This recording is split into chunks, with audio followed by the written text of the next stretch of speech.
Long before boxing gyms and martial arts schools were common in America, many people had to learn how to fight to survive. Life on the American frontier was hard. Towns were small. The law was often far away. If trouble came, many people had to protect themselves. One of the most feared fighting traditions was called rough and tumble fighting. This was not a sport. There were no referees, no judges, and no time limits. There were no championships and no trophies. These fights were real, and they could end with terrible injuries or even death. Rough and tumble fighting became known during the 1700s and 1800s. It was common in parts of the American South and on the western frontier. Many of the people who fought this way were farmers, hunters, traders, river workers, frontiersmen, and sometimes soldiers. They lived in a rough world where people often settled arguments with their own hands. Many fights started over land, money, gambling, drinking, or personal insults. In those days, people often believed that backing down showed weakness. Because of this, fights happened more often than they do today. Historical reports tell us these fights were fast, violent, and brutal. Fighters used punches, elbows, knees, wrestling, and powerful throws.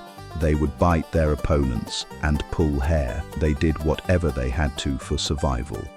They grabbed clothing, pulled their opponent off balance, and fought at very close range. The goal was not to score points. The goal was to stop the other person from continuing the fight. One of the things rough and tumble fighting became famous for was eye gouging. Old newspapers, court records, and personal stories describe serious eye injuries from these fights. Because of this, many people simply called the fighting style gouging. Dirty fighting became their weapon. These stories remind us just how violent frontier life could become. Wrestling was also one of the most important parts of rough and tumble fighting. A strong wrestler could grab an opponent, throw them to the ground, and control the fight. Good balance, strength, and toughness were respected by almost everyone on the frontier. Many frontiersmen also carried knives every day as tools for work and survival.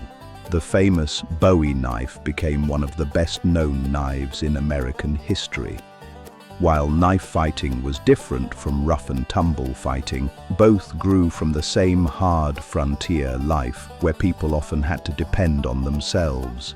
As towns became larger, America slowly changed. Police departments became more common. Courts became stronger. Organized boxing and wrestling also became more popular. Sports began replacing violent personal fights, and rough and tumble fighting slowly disappeared from everyday life. Today, historians still study this unique part of American history. It helps us understand how difficult life was for the early settlers and frontiersmen. It also shows us how people adapted to survive in a dangerous world where help was not always close.